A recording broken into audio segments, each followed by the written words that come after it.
Depression एक ऐसा word है जिसके बारे में पहले कोई जानता ही नहीं था, लेकिन अब ज्यादातर लोग इसके बारे में जानते हैं कि डिप्रेशन क्या होता है, क्योंकि इसके शिकार लोगों की संख्या बहुत तेजी से बढ़ती ही जा रही है। ये डिप्रेशन एक मेंटल डिसऑर्डर होता है जिसे पहचानना और समय रहते दूर करना मेंटल हेल्थ के लिए बहुत जरूरी हो जाता है। खास बात ये है कि अपने जिस बिहेवियर को हम नॉर्मल समझ रहे होते हैं, अक्सर वो डिप्रेशन के सिम्टम्स होते हैं। यानी अगर आपका मूड कभी कभार ऑफ होता है, यानी आप बिना किसी खास वजह के उदास और सुस्त फील करते हैं तो इट्स ओके।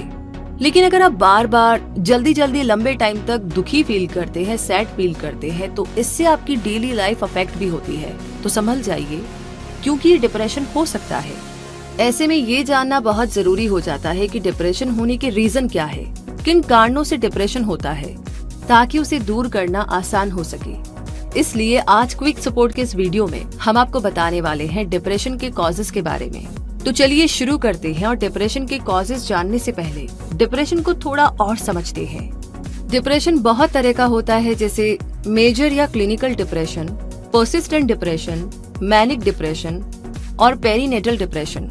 जब हफ्ते के ज्यादातर दिनों में डिप्रेस ही फील होता है, किसी भी एक्टिविटी में खुशी नहीं मिलती, अच्छी नींद नहीं आती या पूरे दिन नींद आती रहती है, सुसाइडल थॉट्स जैसे सिम्टम्स नजर आते हैं, तो ये मेजर डिप्रेशन होता है। जब डिप्रेशन 2 साल या उससे भी ज्यादा समय तक बना रहता है तो पर्सिस्टेंट डिप्रेशन कहलाता है। इसमें गहरी उदासी और निराशा महसूस होती है, किसी भी काम में मन नहीं लगता, सेल्फ एस्टीम लो हो जाती है और सोशल एक्टिविटीज से दूरी बना ली जाती है। मैनिक डिप्रेशन या बाइपोलर डिप्रेशन में कभी बहुत खुशी फील होती है तो कभी गहरी निराशा। इस तरह के डिप्रेशन में लो एनर्जी रहती है, कंसंट्रेट करना मुश्किल हो जाता है, सुसाइडल थॉट्स आते हैं और किसी भी एक्टिविटी में मन नहीं लगता है। पेरीनेटल डिप्रेशन की बात की जाए तो महिलाओं में प्रेगनेंसी के दौरान ये रहता है, जो चाइल्ड बर्थ के 4 हफ्तों तक रहता है। इस दौरान उदासी, गुस्सा, एंजाइटी फील होती है, खुद को या बच्चे को चोट पहुंचाने के ख्याल आते रहते हैं, खुद की और बच्चे की केयर करने में बहुत ज्यादा डिफिकल्टी फील होती है। डिप्रेशन के टाइप्स के बारे में थोड़ी जानकारी लेने के बाद अब जानते हैं डिप्रेशन के कॉजेस के बारे में, यानी किन किन कारणों से डिप्रेशन हो सकता है। आइए जानते हैं। डिप्रेशन एक एक्सट्रीमली कॉम्प्लेक्स डिजीज है जिसके एग्जैक्ट रीजंस के बारे में तो कोई नहीं जानता, लेकिन लाइफ में ऐसी बहुत सारी चीजें होती है जो या तो डिप्रेशन पैदा कर सकती है या डिप्रेशन की सीरियसनेस को बढ़ा सकती है। तो ऐसे ही कुछ रीजंस के बारे में आज हम जानते हैं। सबसे पहला है अब्यूज। पास्ट में हुए फिजिकल, सेक्सुअल या इमोशनल अब्यूज डिप्रेशन का रीजन बन सकते हैं। उसे क्लिनिकल डिप्रेशन यानी मेजर डिप्रेशन में भी बदल सकते हैं। हमें से बहुत से लोग बड़े बड़े कॉन्फ्लिक्ट्स को आसानी से हैंडल कर पाते हैं, जबकि कुछ लोगों के लिए कॉन्फ्लिक्ट हैंडल करना बहुत टफ टास्क हो जाता है। ऐसे लोग फैमिली, फ्रेंड्स या बिजनेस में होने वाले कॉन्फ्लिक्ट को संभाल नहीं पाते और डिप्रेशन में चले जाते हैं। अगला है डेथ। किसी अपने की डेथ का दुख भी कई बार इतना ज्यादा गहरा हो जाता है कि डिप्रेशन का रूप ले सकता है। और अगर दवाइयों की बात करें तो यूँ तो दवा हमारी सेहत को बेहतर बनाने में मदद करती है, लेकिन कुछ दवाइयाँ बॉडी और ब्रेन पर ऐसा रिएक्शन कर जाती है जो डिप्रेशन का रिस्क बढ़ा देती है। ये दवाइयाँ एक्ने को दूर करने वाली मेडिसिन आइसोट्रेटनोन भी हो सकती है, बार्बिचुरेट्स, बेंजोडाइजेपिन्स जैसी मेडिसिन भी हो सकती है और कार्टिकोस्टेरॉइड्स, ओपिओइड्स जैसे ड्रग्स भी हो सकते हैं। अगला रीजन है जेनेटिक्स। किसी फैमिली मेंबर को कभी डिप्रेशन रहा हो, यानी फैमिली हिस्ट्री में अगर डिप्रेशन हो तो इसका रिस्क बढ़ जाता है।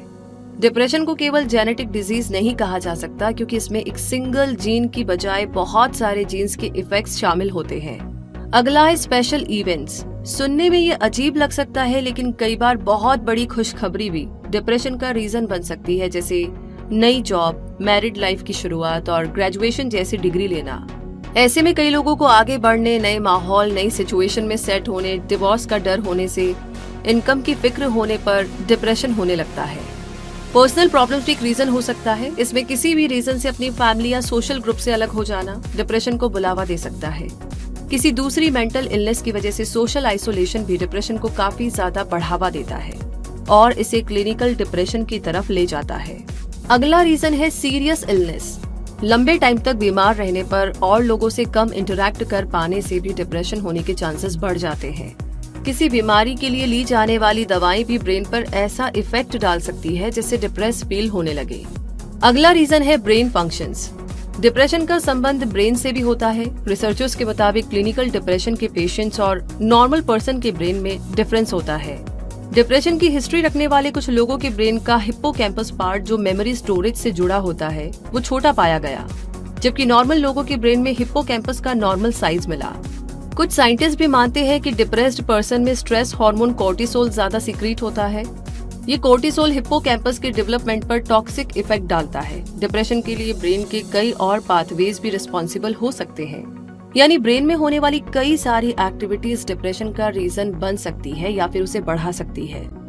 अगला रीजन है सब्सटेंस अब्यूज, यानी कि जब इलीगल ड्रग्स जैसे कि हेरोइन, कोकेन, मारिजुआना ली जाती है तो उसे सब्सटेंस अब्यूज कहा जाता है। इसके अलावा जब alcohol, tobacco products, prescribed medicine और दूसरे लीगल सब्सटेंसेस को ज्यादा मात्रा में या गलत तरह से लिया जाता है तो भी इसे सब्सटेंस अब्यूज कहा जाता है। इस तरह की चीजें लेने से स्ट्रेस में रिलीफ मिल सकता है, हैप्पीनेस फील हो सकती है, लेकिन ये मेजर डिप्रेशन की तरफ आपको धकेलने का काम करते हैं, तो ध्यान रखें इस बारे में।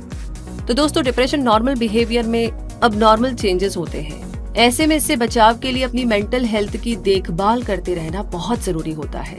और किसी भी तरह का अब नॉर्मल बिहेवियर या कुछ भी चेंजेस आप महसूस कर रहे हैं तो थेरेपिस्ट की मदद लीजिए। इसके अलावा अगर आप लाइफ के अप डाउन्स को पॉजिटिव एटीट्यूड के साथ देखें तो इस तरह की प्रॉब्लम्स को खुद से बहुत दूर रख सकते हैं। तो क्विक सपोर्ट ये उम्मीद करता है कि इस वीडियो में हमने डिप्रेशन के जितने भी रीजंस आपको बताए हैं वो मेंटल हेल्थ को समझने और खुद को बेहतर तरीके से समझने के लिए, अपनी देखभाल करने के लिए आपको अवेयर कर पाए होंगे। तो आगे भी ऐसी इनोवेटिव और इंटरेस्टिंग जानकारियां लेने के लिए हमारे चैनल को सब्सक्राइब करके बेल आइकन को जरूर प्रेस करें। साथ ही ये वीडियो आपको कैसा लगा, क्या वाकई में आपको इस वीडियो से मदद मिली कुछ समझने में, या कोई और सवाल है आपका इससे जुड़ा, तो प्लीज आप हमें कमेंट बॉक्स में लिख करके जरूर शेयर करें।